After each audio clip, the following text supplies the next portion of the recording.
Tunaanza mbinu za pili za shetani. Mbinu za kwanza tunasema akishambulia analenga kichwa, akishambulia kanisa analenga mchungaji, akishambulia binadamu analenga ufahamu, akishambulia familia analenga nguvu ya familia ni muombaji. Na kwa muombaji kwa kumkatisha tamaa anainua matatizo. Kuna mtu anasema amen? Tunaenda kwanza mbinu za pili. Mbinu za pili tulisema atatafuta kujiingiza. Nilisema hiyo ndio mbaya zaidi. Pambana na adui mwenye mbali na wewe, hapana mwenye anakuingililia. Niwaambia kama vita vya Kongo leo vinamaliza zaidi ya miaka 20, sio kwamba jeshi letu haina nguvu. Lakini matatizo kubwa ni nini? Unakuta kwenye viongozi ya nchi kuna wale collaborate na waasi. Ni waasi na maadui. Sasa mkipambana na adui nyinyi mko 20. Mkienda kupambana na adui mmoja wenu anaambia adui tunakuja, mkimbia kulia, sisi tunakuja kushoto. Kila kitu mnapanga, kumbi katikati yenu kuna wale wanaungana na adui. Shida inakuwa kali. Nilimwambia Yesu kuzaliwa na kifo chake ni mapenzi ya Mungu.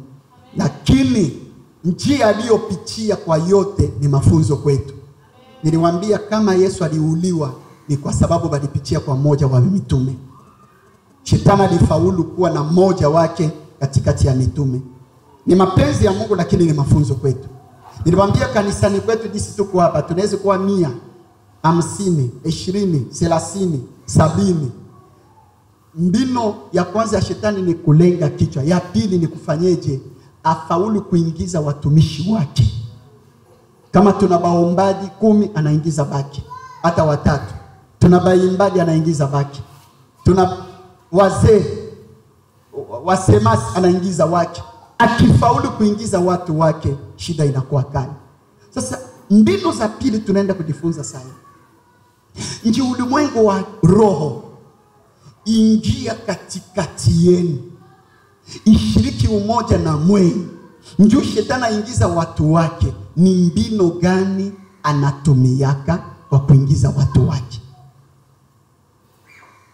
Kabla kufika kwenye mbinu, kwanza nitaongelea mulango gani ulimwengu wa kiroba na pitiaka kwa kuingia. Mfano hapa kanisani tunasema mbinu ya pili ni kujiingiza katikati yetu, lakini kwa shetani aingie mulango gani atapitia?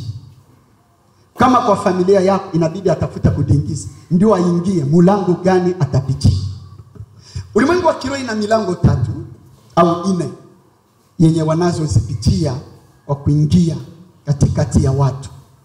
Kwa hiyo milango 3 au 4 nitaenda kuongelea mlango mmoja tu kwa sababu ya muda wetu. Kuna mtu anasema amen? Huu mlango nikiongea ulimwengu wa kiroho naongelea na Mungu na shetani wote wanatumia mlango huu. Huu mlango yenyewe nataka tuisome kwanza kwa Biblia. Tunaanzia kwa Mungu kabla kwenda kwa shetani. Tunataka kuona Mungu akitembelea binadamu ni mlango gani Mungu anapitia. Atatusomea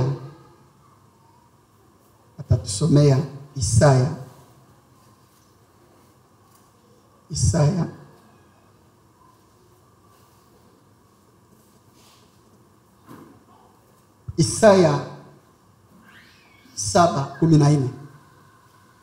Na mwingine atabeba Korinto wa pili 5:19.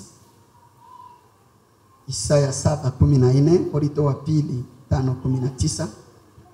Na mwingine atabeba Kolosai 2:9. Tunataka kuona mlango yenye Mungu anapitia kwa kushiriki umoja na binadamu. Unipatia masikio yako, najua mahubiri nayo ikawa marefu sana. Wakati mwingine aingie tena. Sasa niko nalazimisha kuongea sana kwa sababu tuna masiku machache. Sasa inabidi na wewe ujitahidi kabisa. Kuna mtu anasema amen? Watusomee.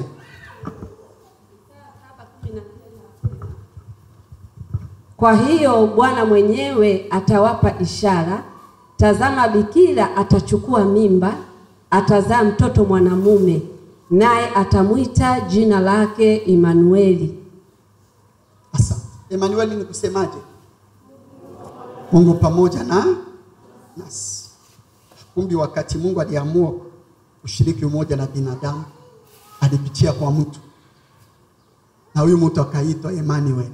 Sema Mungu pamoja nasi. Ndio maana huyu jamaa siku alikuwa hapa duniani, mmoja wa mitume yake anamuuliza swali, Bwana, kila siku natuambia baba baba, si tuonesha baba yako biishi.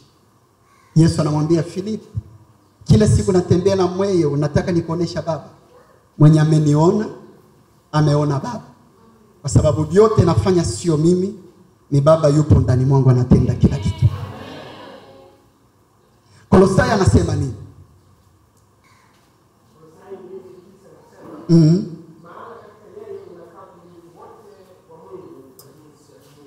Ndani ya Yesu kulikuwa utimilivu wote wa kimungu ndani mwake. Ingine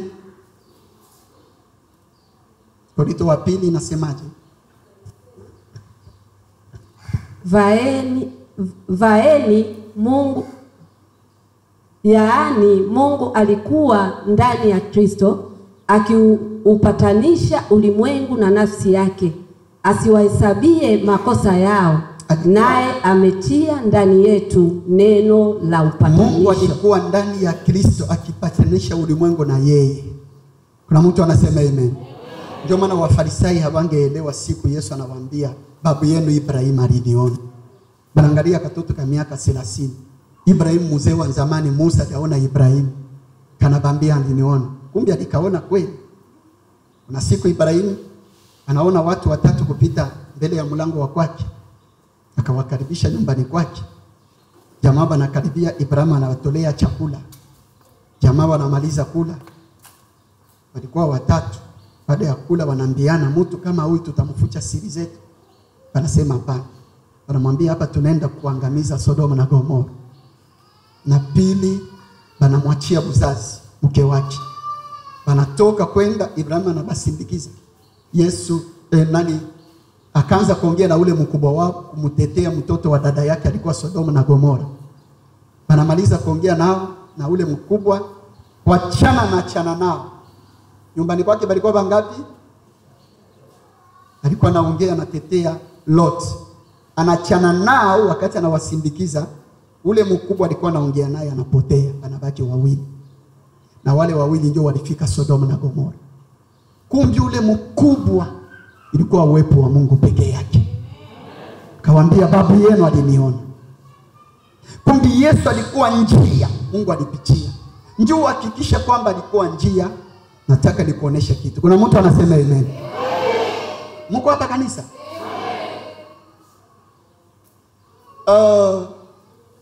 Siku moja Yesu anatembea na mitume mbele ya hekalu. Kabla nibaonesha kenye nataka kuongea hapa, nirudia kwanza kwa historia ya hekalu. Nani aliyojenga hekalu? Hekalu ilijengewa na Suleiman. Mwenye alipata wazo ya kujenga hekalu ni nani? Daud. Hiyo imani ya Daud nataka kuiongelea kidogo imani hii. Watoto wa Israeli walikuwa wanatembea na Mungu, lakini Mungu alikuwa ndani ya kanyumba kadogo ka hema. Kanyumba kadogo ka hema, Mungu alikuwa anashinda kwenye sanduku la agano. Viongozi wengi waliongoza Israeli, Mungu alikuwa anashinda kwenye haka kahema. Ikafika wakati moja, mfalme mmoja akabeba urais. Wakati huyu anabeba urais, jambo la kwanza aliyofanya ni kutazama nyumba anaikaa na nyumba ya Mungu anaikaa. Daudi akasema haiwezekani. Mwenye kunifikisha pakiti ya ufalme ni huyu Mungu. Itawezekanaje Mungu aishi nyumba, mimi niishi nyumba ya kifakari, na Mungu aishi chini ya hema? Akasema nitamjengea Mungu. Kanisa huko hapa. Mungu akashangazwa, akaambia Daudi, ni wangapi wanaongoza taifa hii hawajawahi kunifikiria? Wewe unanifikiria kunijengea? Daudi, kuanzia leo hautakosa mtoto kwenye kiti ya ufalme. Kanisa, acha nikwambia kitu. Ukitaka Mungu akuinua, akubariki, fikisha imani yako kwenye kiwango ya kwamba hausubiri kwa kufanya kazi la Mungu. Inabidi mtu asimama hapa, nani atatoa? nani atafanya hiki? Hakuna mtu alihubiria Daudi ajenga nyumba ya Mungu. Yeye peke tu anatazama nyumba yake. Anakumbuka kwenye Mungu alimuondoa. Mungu alimuokota kwenye mavumbi akamkalisha kwenye kiti ya ufalme. Anajitazama, anatazama nyumba ya Mungu, anasema haiwezekani. Fikisha imani yako kiwango yenye hauna haja mtu asimama hapa nani atatoa hiki. Hapana, pandisha imani, tazama maisha yako, tazama Mungu, utajua kile unaweza kufanyia Mungu. Daudi akasema nitamjengea Mungu. Najua kanisa moja Kongo yenye bawekaka tena kikapu ya sadaka hapa mbele. Kikapu yapo ya sadaka banawekaka pala mlangoni. Hakuna muda utaona ibada inasimamishwa tufika muda wa kutoa sadaka. Amna. Ni kusema ukiingia wewe peke yako kenyewe uliandaa pale, unafika mlangoni unatumbukiza muda. Ile kanisa mwenye nayo watu hawamkubali sana. Wanasema ni atumike na Mungu. Lakini wao wanatumikaka hivi. Sasa hakuna muda utapita mbeleni tuweka kikapu ya sadaka tubariki kazi ya Mungu. Hapana. Ukiingia tu ile mlangoni unatumbukiza, unaenda kuikaa. Ibada itaanza mpaka itaisha. Hakuna muda wa sadaka. Lakini baada ya ibada uende ufungule ile kikapu. Utasabia dola, kwa sababu kwetu wanakulaka dola. Dola ni pesa ya juu sana.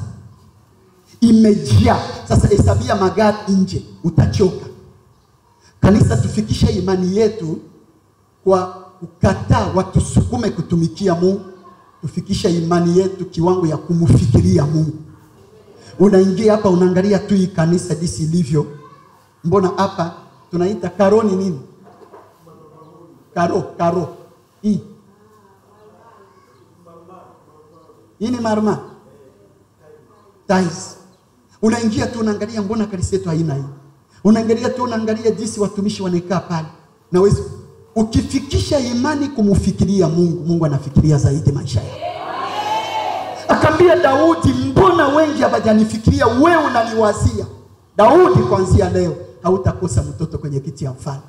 Na kuanzia siku hizi kweli mpaka leo Daudi hatakosa mtoto kwenye kiti ya mfalme. Hata Yesu tunamwabudu ni mtoto wa Daudi. Ukitaka Mungu akuinua, fikisha imani hapo. Lakini angalia kitu kinisiangaza. Naona kama mnachoka, lakini nataka niongea mambo mazito hapa. Naongea mlango yenye Mungu anapitiaka. Kuna mtu anasema amen. Mungu anambia Daudi, nimekubariki, lakini pamoja na mimi kukubariki, sio wewe utanijengea hiyo nyumba. Ni mwanao. Kanisa nikajiuliza swali. Kama Mungu anakubali maombi ya Daudi na namubariki kwa sababu anafikiria kumjengea, nikajiuliza kwa nini sasa amemwambia sio wewe utajenga mwanao? Wakati niko natafuta sababu yenye Mungu anakataa baada ya kukubali maombi ya Daudi na kumubariki, lakini anamwambia sio wewe utajenga ni mwanao. Baada ya kwanza kutafuta sababu, Mungu ananiambia fortunate.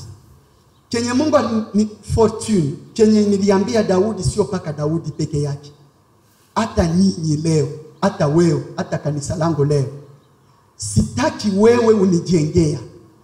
Mwenye nataka nijengee ni mwanao. Nikauliza Mungu, mwanaye ni kusema nini? Mungu akaniambia sio fortunate, fortune. Mwenye alitoka duniani, mtenda dhambi, mwizi, malaya, anaingia kanisani, sio ule nataka nitumikia. Nataka ule afe, maisha mapya itazaliwa ndani mwake. Inijengee. Mungu ana haja na wewe, ana haja ya mwanawe kenye kimezaliwa kwako. Kwa nini kanisa yetu, makanisa zetu leo haina nguvu za Mungu? Kwa kutokuheshimia hiki kitu. Mungu ananirudishia kwa watoto wa Israeli. Ananiambia wakati wametoka Misri, wenyewe walioingia Kanaani sio wale walitoka Misri. Neno la Mungu ina viwango na viwango ya tafsiri. Tukienda kiwango ingine tutaonesha walitenda dhambi ndio maana hawakuingia. Lakini tukipandisha kiwango ya tafsiri, kenyewe kiliyotendeka kwa Israeli, hata sisi leo ni hivi. Sio sisi tuliotoka dunia ndio tutaingia Kanaani, tutarithi ufalme wa mbingu. wote waliotoka duniani tutakufia jangwani. Maisha mapya ndio itarithi ufalme wa mbingu.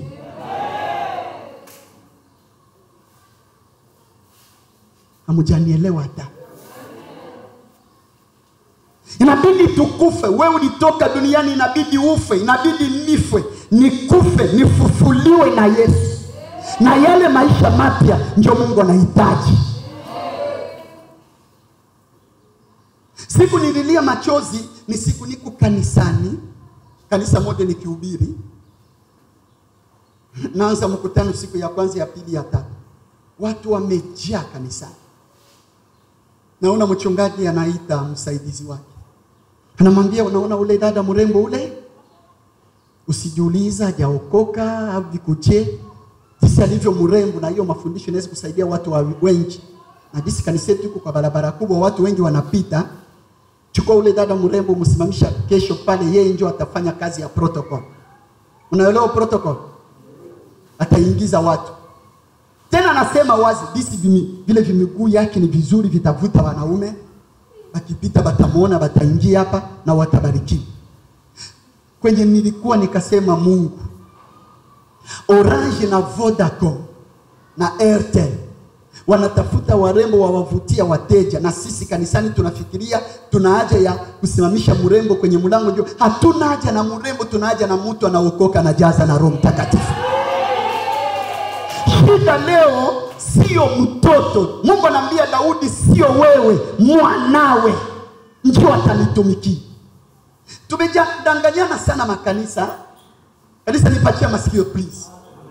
Utaona nasimama hapa, mahubiri yangu ni jinsi ya kubarikiwa. Njoo nasimama hapa, leo nitabariki mtu mmoja, pokea ndoa, ndio unafanya hivi. Bongo. Kuna watu wengi wanahitaji baraka, lakini wanasahau sheria ya baraka. Sheria ya baraka ni moja tu. Enda sokoni, nunua kalanga. Njoo na kalanga hiyo uipande. Hiyo kalanga kama haijakufa humu chini ya udongo, haiwezi kutoka mpya na haiwezi kubeba kalanga nyingi. Hakuna multiplication nini? Hakuna kuzalishana bila kupitia kwenye kifo. Kalanga kabla izalishane inabidi ife chini ya udongo. Utapenda Mungu ageuke kwa sababu yako? Unakuja hapa ni ule alitoka duniani, ule malaya, ule mwizi. Na unafika hapa ni bariki, na tunafanya baraka, na wewe unapokea nini bila kufa? Maisha ya Yesu haiwezi kukufunze. Yesu mwenye alikuwa duniani akifukuza mapepo, akiponesha wagonjwa, ule Yesu alikuwa duniani. Na Yesu mwenye alikufa akafufuliwa, Yesu mwenye alibeba njina mkubwa ni Yesu gani? Hakuna kuzalishana wakati mtu hajapitia kwenye kifo. Tunahitaji Mungu atubariki, lakini tunasahau masharti ya kubarikiwa. Nikitaka kubarikiwa, Biblia inasema utukufu ya nyumba ya pili inazidi utukufu ya nyumba ya kwanza. Kwa kweli tukipandisha kiwango ya tafsiri, nyumba ya kwanza na ya pili, nyumba ya pili ni neema, nyumba ya kwanza ni sheria. Lakini tukishusha kidogo tafsiri yetu, nyumba ya kwanza na ya pili ni nini? Ni maisha ya zamani na maisha mapya. Utapendaje maisha yako ifanikiwe, ubarikiwe, uinuke wakati hujapita kwenye kifo? Ni mbegu gani unaweza kupanda kama haijakufa izalishane? Unapendaje Mungu ageuke kwa sababu yako? Na kwa kudanganyana unakuja kanisani, wewe ni malaya ule, wewe ni mwizi ule, na unakuja hapa pokea, na wewe hakuna kenye unapokea.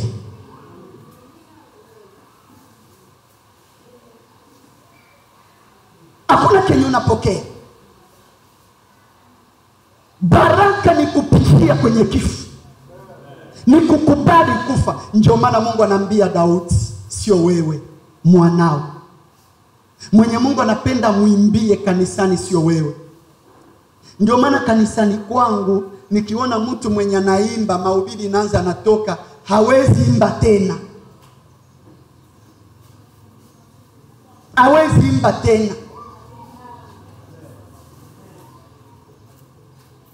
Hatuna haja na watu wenye wanasimama hapa wanatuonesha kama ni nini, hawataki kuishi ile maisha. Hatuna haja. Kwa kifupi, Mungu akamwambia Daudi, sio wewe, mwanawe atanijengea. Maisha mapya itanijengea. Na wewe mwenye Mungu anahitaji amtumikia, sio wewe, ni maisha mapya.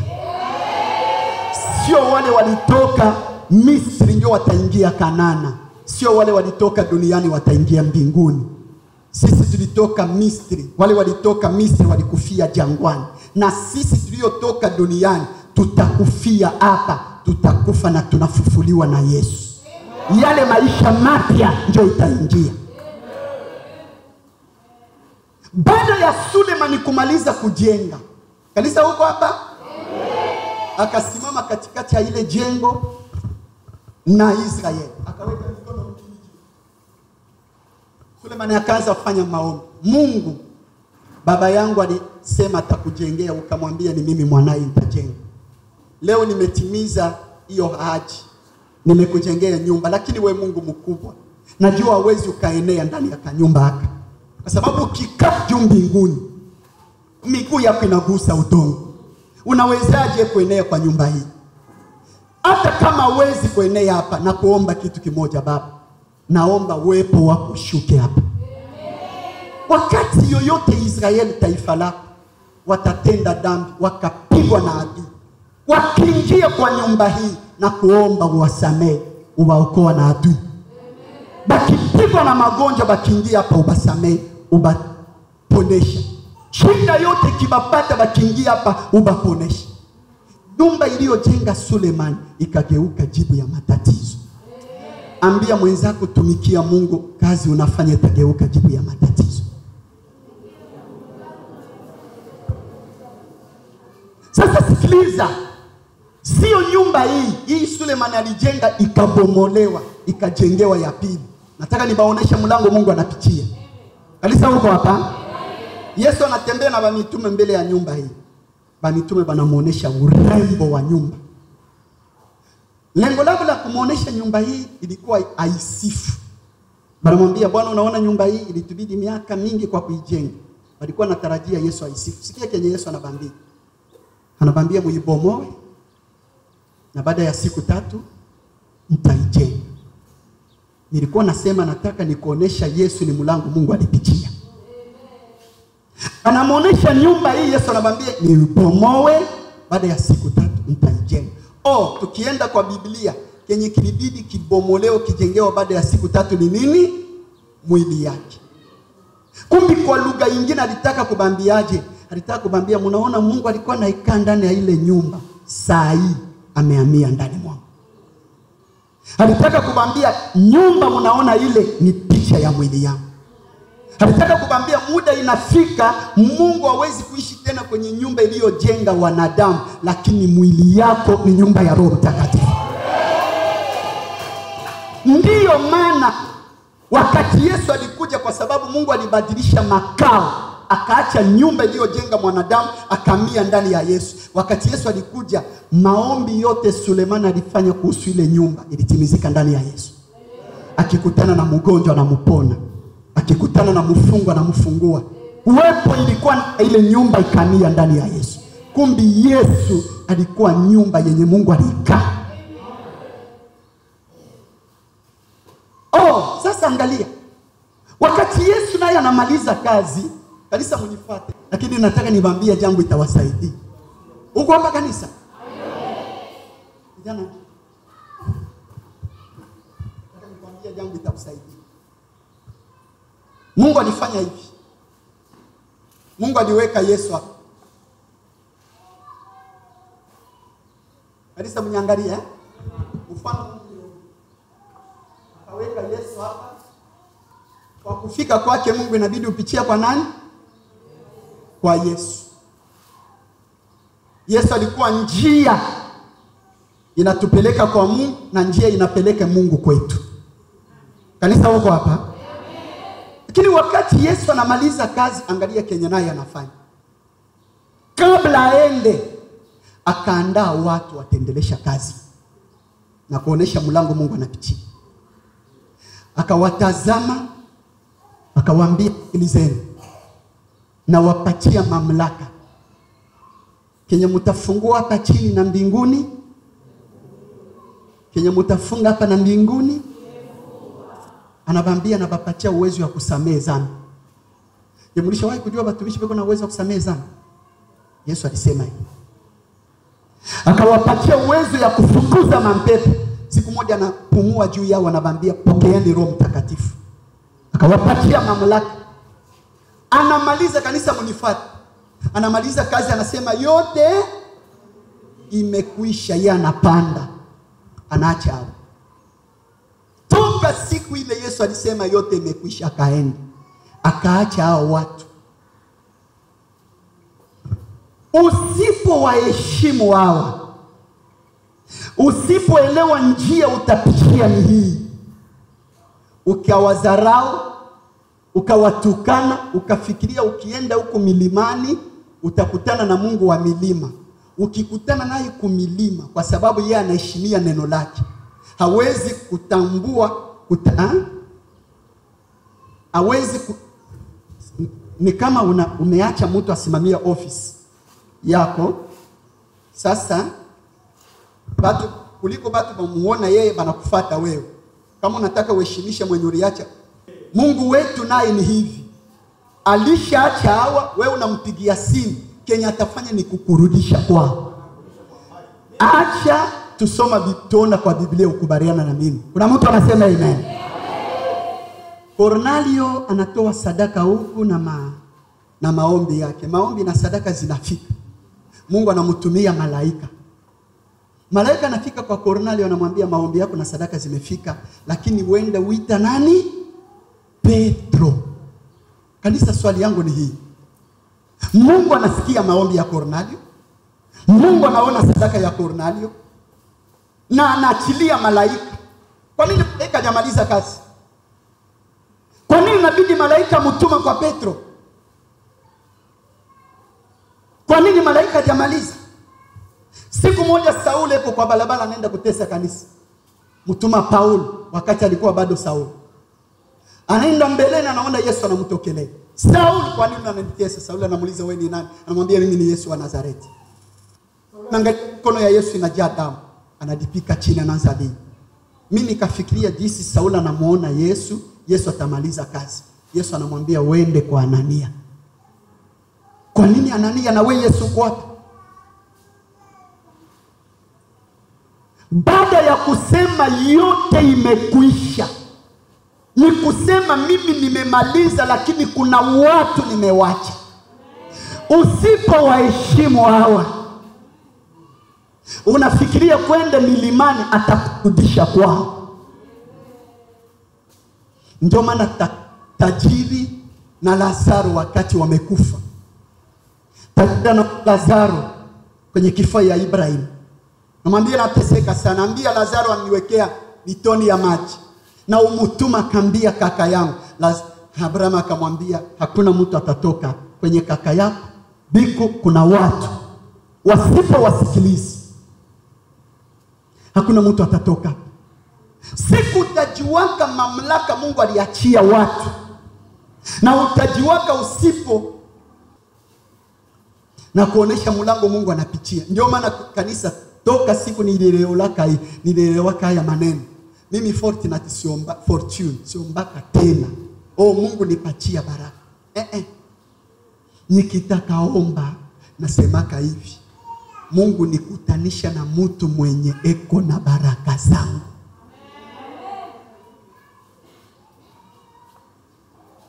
Sikiliza, na kuonesha mlango Mungu anapitia. Kanisa huko wapi? Nilikuwa nasema hivi, huyu mama akiomba pesa kwa Yesu, baba nibariki, nataka hela. Kwa kumpatia hela, sio Mungu atashuka. Naonesha mlango Mungu anazozipitia. Kwa kumpatia hela, Mungu atafanyeje? Biblia inasema yeye ndio anaumba ndani mwetu kutaka na kutenda. Mungu ataenda kwa huyu mama na hela. Huyu mama atasikia roho yake inakosa amani. Roho yake inamwambia pesa unazo, uende upatia nani? Asubuhi anaenda, mwenzangu najisikia nikupatia, ikumbi sio yeye, ni Mungu anapitia kwake. Nikishaelewa hii, mimi nikikutana na mtu mwenye nahisi kwamba huyu mtu ana neema ya Mungu, siwezi nikamwacha apite. Kuna watu ulimwengu wa kiroho inawajua. Kuna watu anga za kiroho zinawajua. Unazifika mbele ya matatizo, unataya njina yake na muujiza unatendeka. Sio kwamba ni yeye Mungu. Pepo izisema najua Yesu, najua Paulo. Kuna watu mbingu inawajua. Ndio maana kwa maisha yako ukishaelewa hii, watu ya hivi, fanya mambo matatu kwao. Jambo la kwanza, ukimwona anapita, kwanza usimfanye rafiki yako. Kwa sababu ukimfanya rafiki utazoea maneno yake. Oro maneno laki na mamlaka juu ya maisha yako. Jambo la pili, usimwache apita bila yeye kuongea neno juu ya maisha yako. Ni mingi, acha nikatia pale pasikulisha choka. Sasa mlango wa kwanza wa Mungu aliyopitia ni Yesu, na mlango wa pili anapitia ni watumishi wake.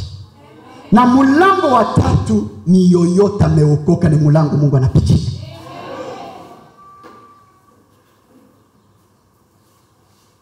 Matatizo yetu iko wapi? Tunaomba Mungu sana. Sijafafanua mlango wa pili vizuri kwa sababu naona ulishachoka. Nikienda sana hautanielewa. Lakini nataka niongee kidogo kuhusu mlango wa tatu. Matatizo yetu ni nini? Tunaomba sana lakini tunasahau Mungu akitaka kutujibia. Mlango yenye Mungu angepitia kutujibia tunaifunga. Unakuta watu weko kanisani, kanisa moja habaonge yake. Huyu na huyu habaonge yake. Baba nibariki, lakini mlango angepitia unasahau ni binadamu. Unaifunga. Siku utajiwaka mlango Mungu anapitia, hautasarau binadamu mwenzako. Biblia inasema msisarau kupokea, ndio vingine balipokea ba malaika bila. Biblia inasema mwisho wa dunia Yesu ataweka vingine mkono wa kulia, vingine mkono wa kushoto. Ataambia hapa, ingieni kwa furani, usiku nilikosa chakula mlinipatia. Batamuuliza, siku gani tulikosa tulikupatia? Atamwambia, siku nifanishia mwenzako, nifanishia nani? Mlango wa Mungu ndio huyo. Petro anauliza Yesu, tumeacha vyote, tutapokea nini kwa kuacha vyote? Yesu anamwambia, utapokea bamama wa dada wa ndugu mbala 100. Baraka ya kwanza Mungu alitupatia ni watu. Mlango Mungu anapitia kwa kutujibia ni binadamu. Sasa ukiomba hauishi na amani na binadamu, ni kama unaomba lakini mlango Mungu angekuletea jibu unaifunga.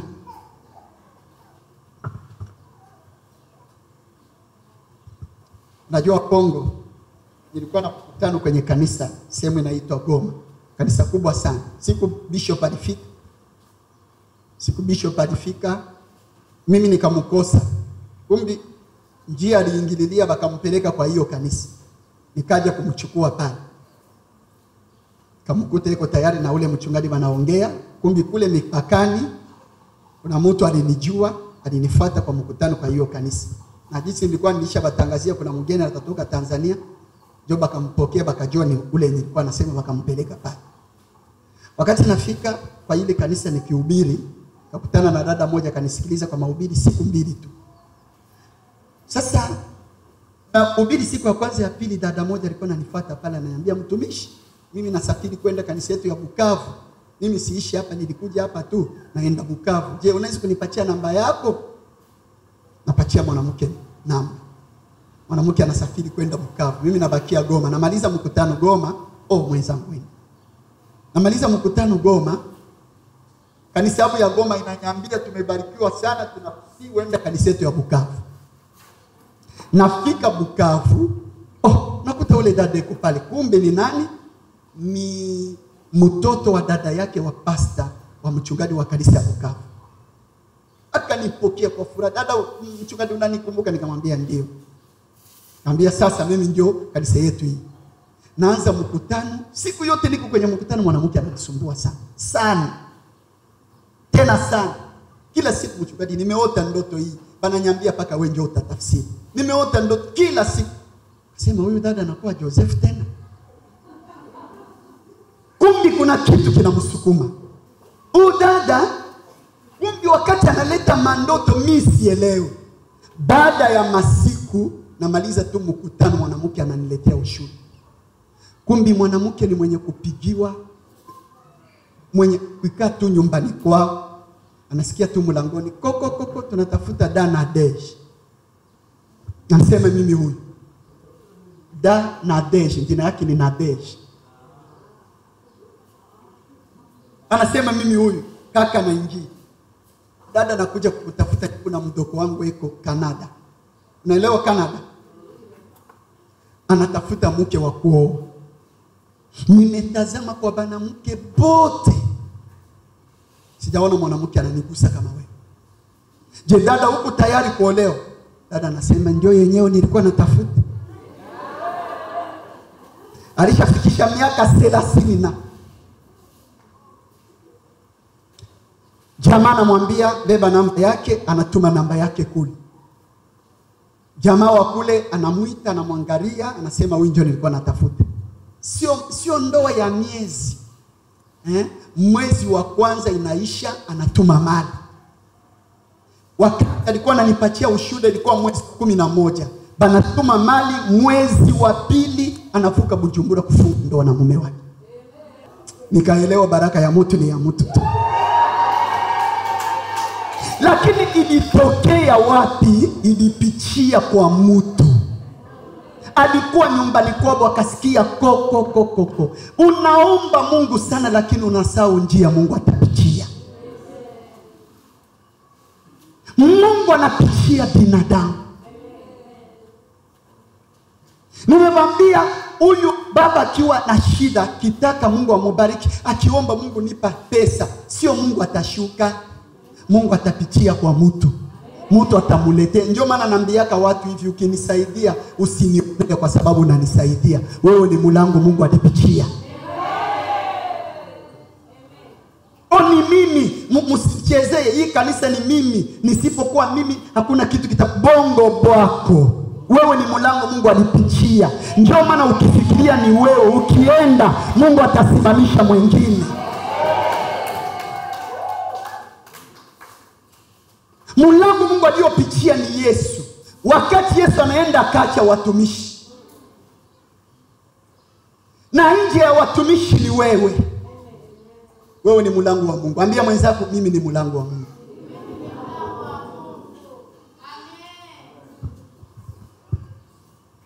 Yesu anasema niliweka vingine kwenye mkono wa kulia, vingine mkono wa kushoto. Nikaambia hapa ingieni kwa furaha.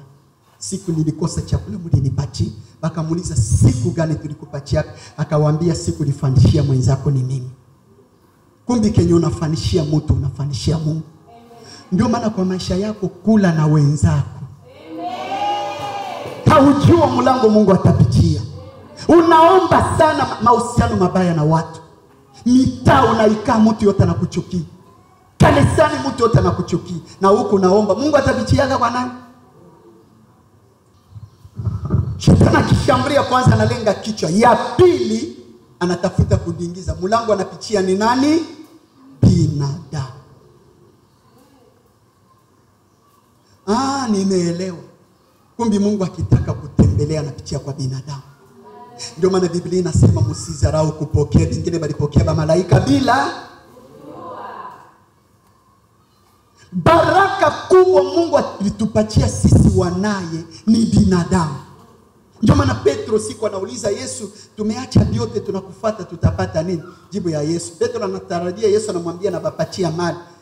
Yesu anamwambia kwa kuacha vyote na kunifuata, kwa ulimwengu wa leo utapata bamama, bababa, wadada, wakaka, mala 100.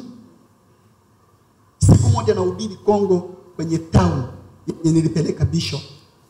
Nikafanya mikutano kwa makanisa makubwa pale mingi. Mmoja wa bishop akaniita, akasikia habari yangu. Huyu jamaa yuko na radio ya kanisa. Tunaikaa naye kwenye office. Anapanga mkutano nifanye. Jamaa ananiambia, mchungaji, unajua baraka kubwa tuliyopata kwa Mungu ni baraka gani? Kanisa huko hapa. Nikamwambia sijui, unaweza kuongea mtu wa Mungu. Jamaa ananiambia baraka kubwa tuliyopata sisi ni mahusiano. Akaniambia ukitaka enda mbali kwa maisha yako usiharibisha mahusiano na mtu. Amunielewa hata? Maisha yako usiharibisha relation. Ni mahusiano, usiharibisha. Usiachana na mtu kwa vibaya. Mlango Mungu, nani angeenda kuongea mbele ya Farao kama sio mtu? Joseph achiliwe. Kenye unahitaji kinapitia kwa njia ya mtu. Okay, natoka pale. Mungu kupitia binadamu. Na vile vile Mungu anapitia binadamu, shetani naye anapitia nani? Luka 22 mstari wa 3 mpaka wa 4. Kama Mungu anapitia binadamu, shetani naye anapitia binadamu. Tunajifunza mlango yenye ulimwengu wa kiroho inapitia. Nataka nikachike hapo kwa dakika chache. Kama Mungu anapitia binadamu, shetani naye kupitia binadamu. Luka 22:3 mpaka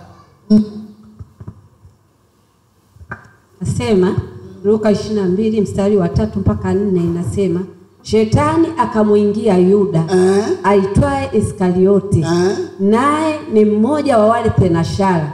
Akaondoka akaenda akasema na wakuu wa makuhani na majemedari jinsi atakavyoweza kumtia mikononi mwao. Kuna mtu anasema amen. Shetani anataka Yesu, kwa kumupata Yesu alipitia kwa nani? Ya pili hatutaisoma, nitaisema tu. Siku moja kuna mfalme aliyotembea vibaya mbele za Mungu, anaitwa Ahabu. Mungu akaamua aua Ahabu. Akauliza swali mbinguni, nitatuma nani anuia huyu jamaa? Biblia inasema pepo mchafu akamsokelea Mungu. Akamwambia nituma mimi nitamumaliza. Mungu akauliza mpepo, utafanyeje? Nielezee jinsi utafanya. Sikia jibu ya mpepo. Mfano wa Ahabu yeye huyu. Pepo anaambia Mungu, ile ni jambo ndogo sana. Naenda kumwangamiza yeye, lakini kwa kumupata yeye naenda kwa wanabii. Nitaingia wanabii, kupitia wanabii nitampata. Shetani anatafuta Yesu, kwa kumupata Yesu anapita kwa nani? Kwa Yuda. Pepo anatafuta Ahabu, anapitia kwa wanani? Kumbi shetani kwa kukupata wewe lazima pata njia. Mambo ya Nyakati ya kwanza 21 mstari wa kwanza. Hii ndio mstari wa mwisho kwa somo letu hii. Mambo ya Nyakati wa kwanza 21 mstari wa kwanza.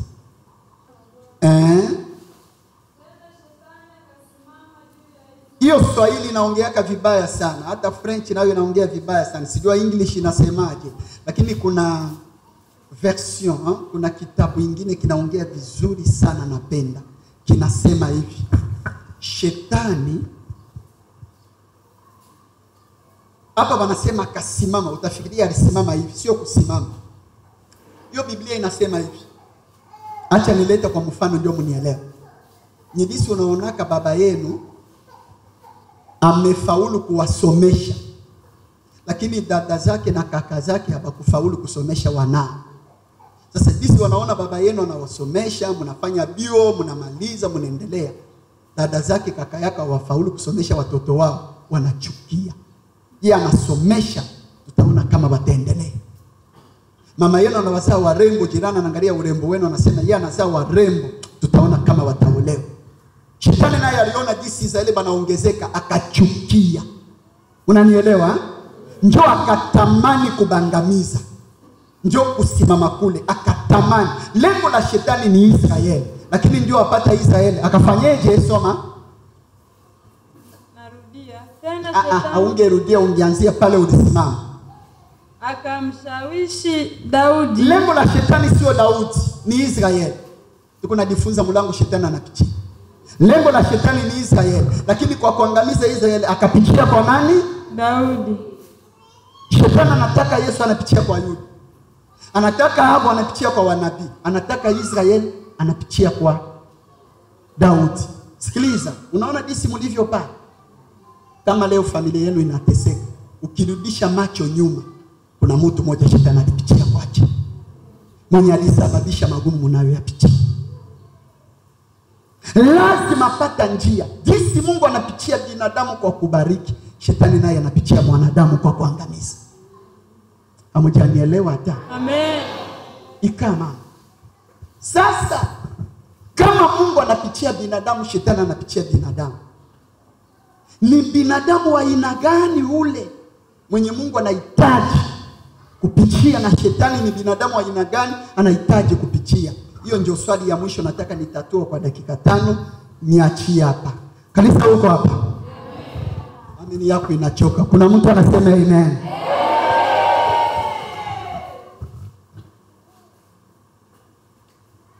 Shetani kupitia binadamu, Mungu kupitia binadamu. Acha kwanza nikupatie ushuhuda haka kakusaidia. Mchungaji mmoja ya Kongo, mke wake anajifungua. Mchungaji anaenda kwa mama mkwe, anamwambia mtoto wako anatupatia mtoto, tupatie mtu atatusaidia. Mama Mungu akawapatia mama moja awasaidie.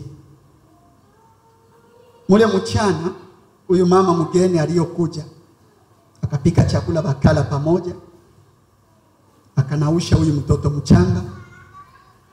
Ile wakati hakuna madawa ya kupuliza tumboni, akafanya maji ya moto, akamkamuna huyu mzazi. Kazi yote akafanya safi sana. Usiku amelala, mchungaji ameota ndoto. Usiku huu ya kwanza anaona sebleni kwake, nyumbani kwake sebleni, wa mama wachao wenye anajua vizuri ya ile mitaa yao wamejia sebleni. Kwenye ndoto, kwenye ndoto tu, lakini anaona kama ameamuka. Akiwa kwenye ndoto, anaamuka na hasira, anauliza wale wa mama, ni nani anawaingiza nyumbani kwangu? Wale wa mama wote wachao wanageuza mikono yao kwenye ukuta. Mchungaji kwenye hiyo ndoto anageuka ukutani, atazama ukuta. Nini bana nionesha? Anaona tundu kubwa wametoboa na wengine bado wanaingia. Wakati anaona hiyo tundu, anabauliza sasa kwa hasira, ni nani ametoboa hiyo tundu? Anaona wale wageni wote wanageuza mikono yao kwa ule mgeni aliyopokea nyumbani kwake. Mchungaji anastuka, hii ni ndoto gani? Kumbe huyu mama nimepokea kwangu sio msaada, ni mulango nimefungua. Nini Tanzania mko vizuri? Nenda Kongo utaelewa hiyo mafundisho. Kongo tumezika wachungaji na wachungaji. Nani amemuua? Ni rafiki wa karibu.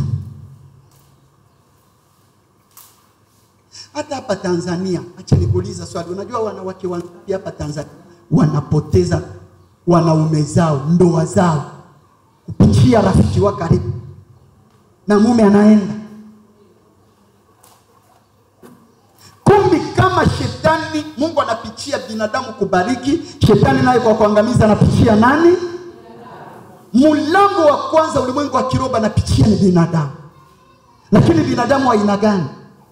Kabla kugusia binadamu wa aina gani, nataka nifungua kifungu kimoja. Kuna mtu anasema amen?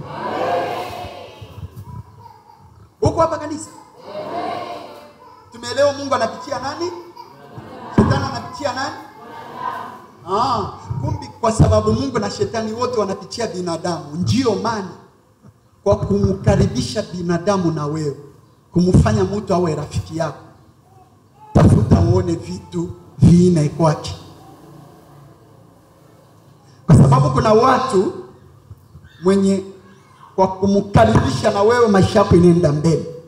Mfano ya Joseph ndani ya nyumba ya Potifa, maisha ikaenda mbele. Na kuna watu nawezi kumkaribisha na wewe kama Yona mwenye alimezwa na samaki. Ni Yona, na maisha yako ikaribika. Kwa kubariki, shetani anapitia binadamu, Mungu anapitia binadamu, na kwa kuangamiza shetani anapitia binadamu. Kwa sababu binadamu ni mulango ulimwengu wa kiroho anapitia na Mungu na shetani. Ndio maana kabla kumfanya binadamu awe mtu wako wa karibu, tafuta uone vitu vine. Na ulisaka watu wengine, dada huko na warafiki wangapi? Unasikia dada anakuambia mimi sina warafiki wanaume, wanawake, mimi warafiki yangu wote ni wa kike. Kwa nini? Wanawake wabongeaka sana. Yake sababu ya kutafuta mtu wa karibu na yeye, anatafuta mwenye haongee yake sana. Kwa kutafuta mtu wa karibu, ona vitu vine. Na kwa hivi vitu vine nitataya moja tu kwa sababu ya muda. Kanisa huko hapa? Alama ya kwanza kumfanya mtu akukaribie, sababu ya kwanza ni hii: awe mtu mwenye anaweza kafunika kasoro yako. Rafiki awe mtu anaweza kufunika kasoro. Kanisa huko hapa? Acha tupa mfano wa watu wawili kwa Biblia.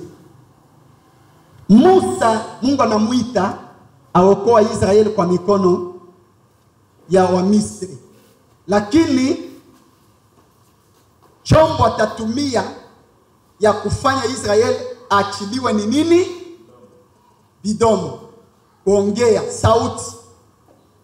Lakini kasoro ya Musa hajui kuongea. Kanisa huko hapa? Ilibidi Mungu amupatia mtu wa karibu. Mtu mwenye Mungu alimutafutia ni nani? Ni yule alikuwa na uwezo wa kufunika hiyo kasoro. Kaka yake. Hamjanielewa hata. Mtu wa pili, mfano wa pili. Mwenye alijenga safina tunamuita nani? Nani?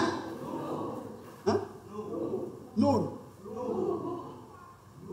Mwenye alijenga safina. Nuhu. Noa. Mniambie Noa na mwei. Bwana Yesu asifiwe. Bwana Yesu asifiwe.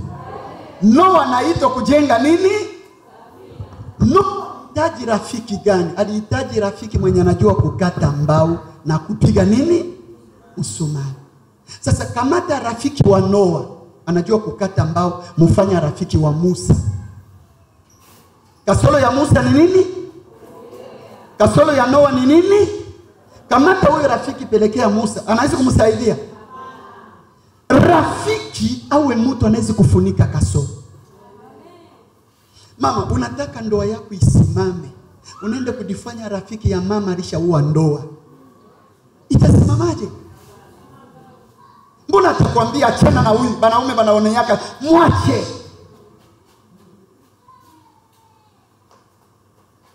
Mtu nakaribisha awe mtu anaweza kufunika kasoro. Dada, unataka kuwa muombaji, unaenda kujifanya rafiki ya mwanamke mwenyeko kanisani, mambo yake ni kupenda banaume ba nje. Anaingia kanisani yako na banaume ba nje. Utakumalaje? Bwana Yesu asifiwe. Huyu mtoto ana miaka ngapi? Mama yake nani? Ana miaka ngapi? 5, huyu hajafika. Nilikuwa natafuta mtoto wa miaka 7 mwenye anazidi miaka 2 au miaka 3. Kanisa niangalia huko. Tuleta hata mfano kwa huko. Ndani ya Israeli mtoto wa miaka 7 alishawahi kuwa mfalme. Kanisa unanifuata? Wa miaka ngapi? Mfalme wa Israeli. Na namaliza zaidi ya miaka 20. Kanisa cheni tujiuliza swali. Mtoto wa miaka 7 anaweza kukojola kwa kitanda. Mtoto wa miaka 7 anaweza kuyamba kwenye kitanda. Inaanza aje? Atawale miaka zaidi ya 20. Kutawala kwake ni kusema nini? Ni kusema tu kwamba sio kwamba alikosa madhaifu, lakini wale walimzunguka walikuwa nafunika madhaifu yake. Ndoa kusimama, kanisa kusimama, sio kwamba mchungaji awe safi. Hawezi kuwa iko na madhaifu, pengine ni wasira sana, pengine atembeleaka washirika, pengine. Lakini pamoja na ile madhaifu, anahitaji watu wanaweza kuyafunika.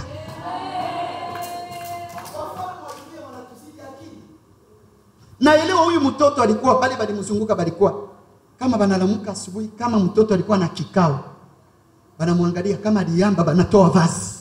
Banabadilisha, hapana mfalme banamuvika. Banamwambia sasa uende pale utasema hivi, banamweka vya kusema. Niko naongea na mtu mmoja. Nguvu yetu sio kwamba wale wanatuongoza wana nguvu sana. Tunahitaji watu wa kufunika kasoro.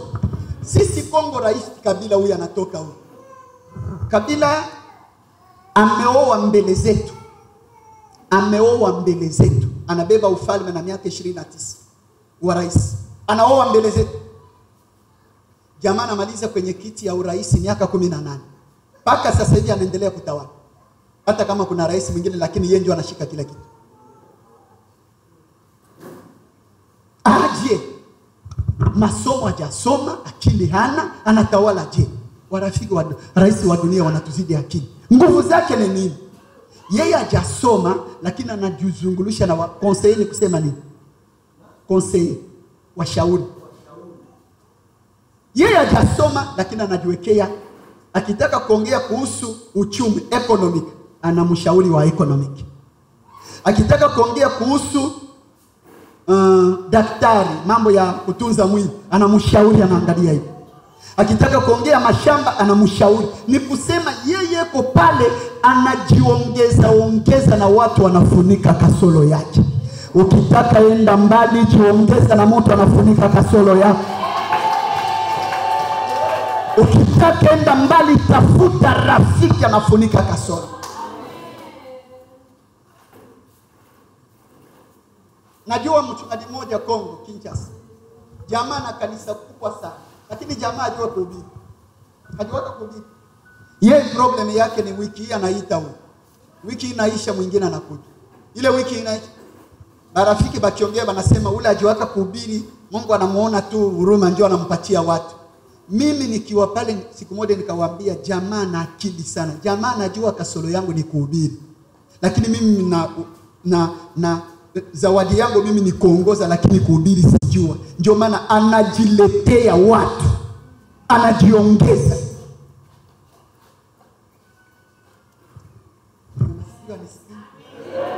Nimesema kabla kukaribisha mtu, ona vitu vingapi?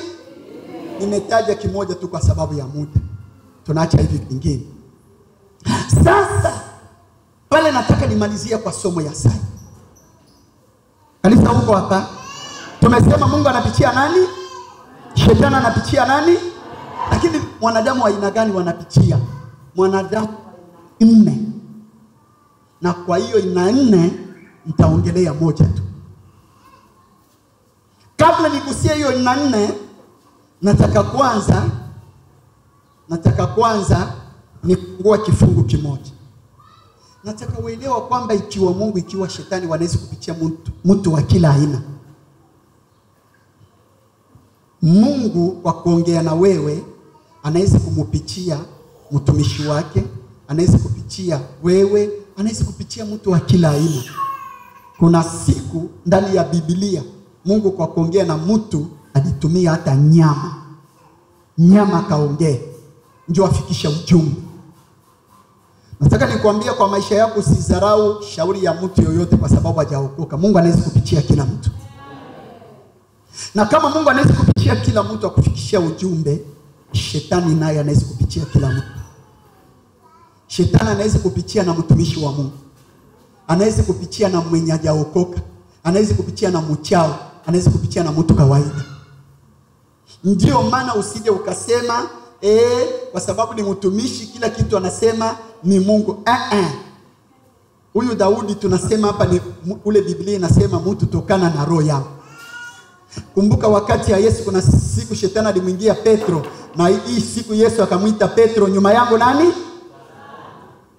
Ndio maana mtuma Paulo alijua hii, akasema hivi, ikiwa mimi Paulo au mtu mwingine tofauti akija na injili tofauti na hii, hata mimi Paulo leo na ubiri hii, kesho nakuja na badilisha injili, niweje nao?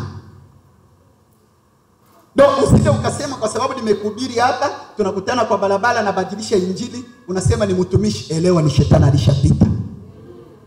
Mungu anaweza kupitia kila mtu, shetani anaweza kupitia kila mtu. Lakini wanatafuta aina 4. Ina ya kwanza kubwa ulimwengu wa giza banatafuta ni mtu mnazaliwa damu moja. Ikiwa Mungu, ikiwa shetani, wakipata mtu wa damu moja wanafurahi sana. Anawarahisisha kazi. Ikiwa Mungu, ikiwa shetani. Kwa nini wa damu moja? Kwa sababu kwenye damu kuna kanuni 4. Na siku utajiwaka hiyo kanuni 4. Kanisa mko hapa? Nilishamaliza masomo. Sitafanya hata dakika 5 tena. Siku utajiwaka kwa nini ulimwengu wa kiroho banapenda mtu wa damu. Sijasema bawezi kupitia wa nje ya damu. Bawezi kupitia kila mtu, lakini bakipata wa damu banafurahia. Kwa nini? Nimesema kwenye damu kuna kanuni 4. Na nimekwambia siku utajiwaka hiyo kanuni. Michezo unafanyaka kanisani, omba unacheza. Unacheza kwa sababu hujajua kwenye damu unabeba nini. Siku utaijiwaka. Acheni ni sijua kama binafanikaka hapa Kongo, hapa Tanzania jinsi naonaka Kongo. Kongo tunakutana na haya maneno sana. Utaona mtoto wa miaka 3, wa miaka 4 anakuja kwako. Kumbi shangazi alishamupatia mtoto uchawi na anataka kuua baba. Sasa kwa kumupata baba, unaona shangazi anakuja kukopereti na mtoto. Unasikia anamwambia nipatia baba yako. Nipatia baba yako. Na unaona katoto kanalamuka asubuhi, baba nataka kuongea na wewe. Baba kila siku shangazi anakuja anasema nikutoa kwako, nitoa pesa zako au nikutoa nikuue. Mambo kama haya yanatendeka Kongo sana. Sijua hapa mlishawahi kusikia mambo kama haya. Bado habifanikake? Binafanika sana. Sasa swali yangu ni hii. Kwa nini shangazi kwa kumupata baba anakopereti na mtoto? Kenya, mimi na Kenya sana naishi Nairobi. Lakini kuna siku nikaenda kuhubiri Machakos. Kanisa huko hapa? Naenda Machakos, namaliza mkutano Machakos. Siku ya kwanza, ya pili, ya tatu kuna dada moja anaanguka pale kila siku. Mbala siku ya 3 roho ikaniambia ombea msichana. Naambia msichana wewe baki. Unione baada ya ibada. Dada anabakia, nataka niombe, roho inasema usimwombee. Kwanza nikimikalisha mbele yangu hataki kunitazama. Nikimtazama anafanya hivi. Nikifuata huko enda. Nikitoa mkono analia, hataki macho yangu imwangalie. Nataka niombe sasa. Na mtu anasema amen. Na kokota mkono kwa nguvu analia. Nataka niombe, roho inasema usimwombee, mwambie atubu. Ndio namwambia wewe usinichezee. Tupu kila kitu sana. Mtumishi acha niseme. Sema. Mtumishi mimi ni mchawi. Nilipewa uchawi nikiwa na miaka 5 mpaka leo. Na kazi niliyopewa kwa uchawi. Unaona Wakenya ni wachapa kazi na wanawake na wanaume. Kenya kilinishangaza ni siku dada moja ananiambia, Kenya mchungaji, mimi huko kwetu mtu akifunga ndoa hata ya kanisa inakufaka tu. Anasema huko kwetu tunaonaka njoo ufunge ndoa, muishi kwanza, musomane matabia, ukielewana ndio basi. Usipoelewana mnaachana. Na mwingine ananiambia, mchungaji, mimi siwezi nikaolewa kama sijapata pesa za kwangu. Juma mwanaume atanionea. Ndio mimi kufanya kazi. Inaweza kuwa mwanaume na mwanamke bote wanachapa kazi. Sasa kumbe huyu mtoto wakati anatubu ananiambiaje? Anasema mimi ni mfanyakazi mnyumba ya mchungaji rafiki yako, mchungaji wa hiyo kanisa. Dada ananiambia maneno ikanipa uchungu. Anatubu uchawi wa kwake na wingi wa mtoto alishazana uchawi, kwa uchawi anamaliza anasema, na huyu mtoto wa mchungaji huyu wa miaka 2 niko na leo, njoo kazi yake ilikuwa kulea mtoto wa mchungaji wakati mke wake anaenda kazi. Na mchungaji alikuwa mfanyakazi na mke wake. Anasema na huyu mtoto nilishampatia uchawi wa miaka 2. Ndio namuuliza sasa, huyu mtoto mdogo nampa uchawi wa nini? Anasema yeye nimemupa uchawi ndio kupitia yeye nifunga mchungaji kazi yake. Na kweli mchungaji ana kanisa. Ni mwalimu, na balimu ya Kenya ni kama wa Tanzania, beko na kahela na wanaruhusiwa kukopa mkopo. Mchungaji ni mwalimu, mke wake anatumika kwenye NGO, lakini maisha mateso.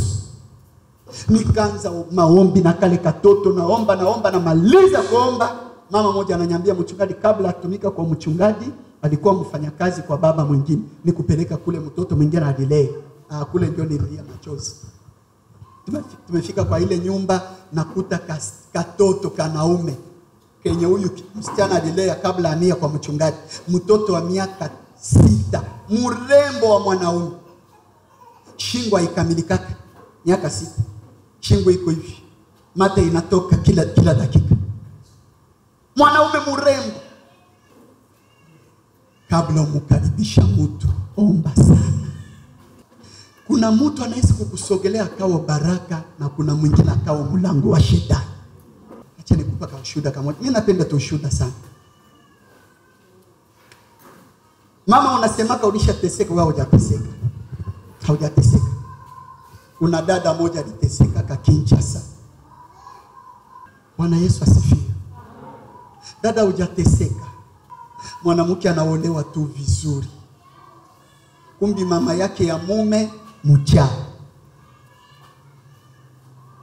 Mama ya mume akaanza piganisha afunga maisha ya mwanae. Lakini dada akawa muombaji. Na tulisema maombi ya mtu moja kulinda familia mzima. Maombi ya dada inazuiza mama mko kugusa mume wake. Mama mko wakati anajaribu aifaulu, siku moja asubuhi dada analamuka alishakaa na mume wake kwenye kiti. Wanaona tu koko karibu, mama mke anaingia na katoto kasichana ka miaka 17 18 kasoro. Anafika nako, analeta order. Mnatafutaka mtu wa kufanya kazi, na waletea mtoto wa rafiki yangu, ni mtoto wa tabia mzuri, atabaki hapa, atafanya kazi, umulipe mshahara wake. Anamaliza kuongea, anambia katoto, we kaa pale. Mume anaangalia mke anaangalia mume, hakuna wa kufungua chini. Mke anaenda, katoto kanabaki. Mwezi wa kwanza, wa pili, wa tatu. Unajua Kongo tuna baraka nyingi sana. Tuna baraka ya udongo. Utajiri mnaita nini? Majini. Lakini tuna baraka nyingine, utajiri nyingine Kongo, sio baraka, utajiri nyingine Kongo. Yenye haiko mainchi nyingine mingi na tembea. Niwaambia Kongo kuna uwezekano ya mtu kuzaliwa mweusi leo na kesho anakuwa mzungu.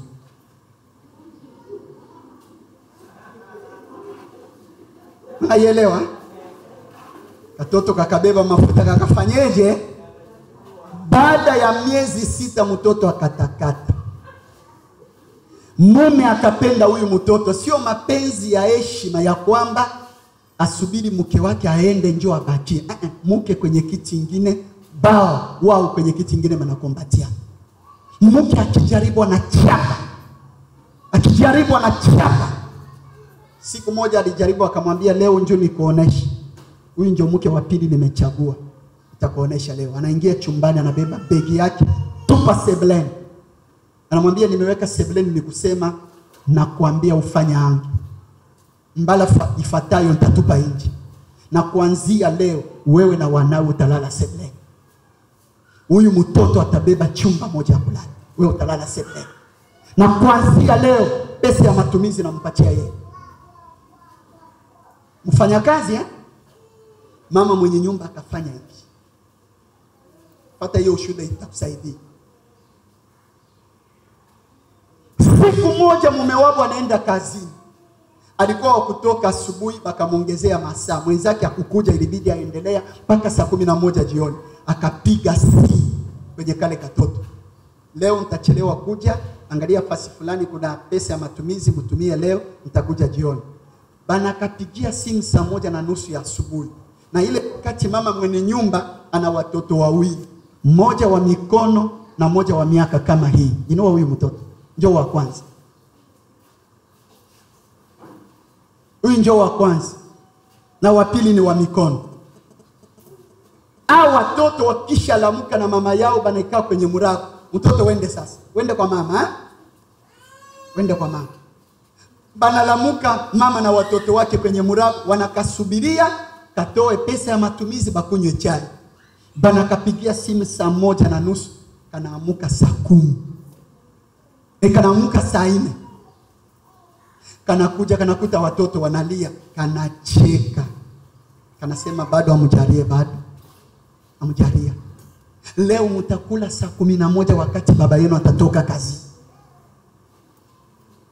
Nasikitika kwa sababu sitaafika hatua ya kuonesha huyu agent akishaingia hapa kanisani atatumika namna gani. Ningetumika pale ningebaonesha haya matendo. Kazi yake ya kwanza ni kupiganisha watu vichwa. Huyu anaongea mabaya ya huyu, huyu ana mabaya ya huyu, ni kuwasha moto, ni kusema vitu vinakuumiza moyo. Anaongea hivi, mama mwenye nyumba ananyamaza tu. Ukufuatana vizuri maneno haya, akwambia watoto alichokoza mama yao. Mama akafanya tu machozi kavuia. Akaongea. Baada ya kuona hiyo maneno ya kwanza mama hajafanya chochote, kakaingia nyumbani, kakamaliza dakika 5, kakatoka na mbino za pili. Mbino za pili akafanyeje? Akatema mate kwenye murago. Mate yake ikangukia watoto wa huyu mama kwenye miguu. Kanisa, wakati mama anaona mate ya mfanyakazi kwenye miguu ya wanai, mama kainua mikono kama mtu anakufia mume. Baba Mungu wangu, Mungu ninayemtumikia, akaanza lia. Kwa nini utanyamaza? Kwa nini mateso kama haya? Mama yuko analia, nasikia kwenye masikio sauti namwambia usilia tena, utawanya kenye nitakufanyia. Kumbe Mungu anasikia kilio cha binadamu. Wakati hiyo sauti naongea hivi, naambia mama usilia tena, funga siku 3, utaona kenye nitakufanyia. Ilikuwa asubuhi, mama kuweka kitu kinywani. Akaanza pale maombi siku ya kwanza, siku ya pili, siku ya 3, usiku tena. Mume wao analala kazini, mama yuko chumbani yuko naomba. Katoto kalikuwa analala sebuleni. Mama anasikia mtoto sebuleni anapika kelele, mnakufa. Kwenye anapika kelele, anatoka sebuleni kuingia, anatoka chumbani kuingia sebuleni kwenye mama alikuwa analala. Kwenye anatoka wezi angalia mbala mbili, wingi wa damu inavia kwake.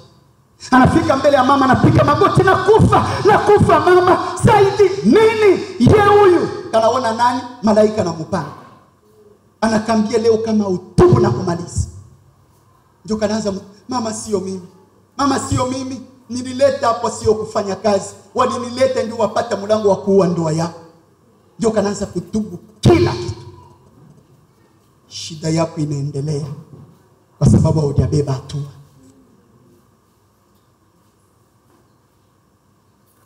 Siku tabeba hatua ya kutembea na hofu ya Mungu, ya kusimama kwenye maombi.